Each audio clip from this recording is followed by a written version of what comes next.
အားလုံးမင်္ဂလာပါခင်ဗျာဒီနေ့ကတော့ကျွန်တော်ထာဝါလေးကိုဆိုပါဖြစ်ပါတယ်ကိုကတော့ခန်းလေးပြပေးဖြစ်ပါတယ်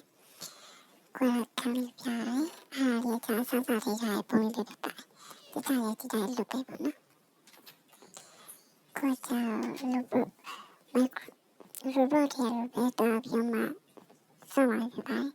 ဒါကျွန်တော်ကိုကျွန်တော်လုပ်ထားရဖြစ်ပါတယ်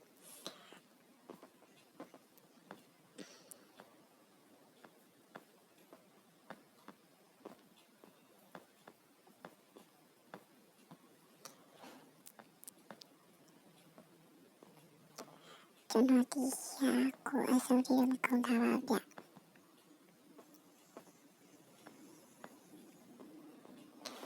ကျွန်တော်ကဖီရိုကတော့ကိုမစားတင်တယ်လို့ဖြစ်တဲ့အတွက်ကျွန်တော်ကိုအပိကြပါဦးဗျဒီทีပဲခေါ်ပြပါမယ်ခင်ဗျာအားလုံးပဲဘိုင်ဘိုင်မှာအပိကြပါဦးလို့ပြောချင်ပါတယ်ခင်ဗျာ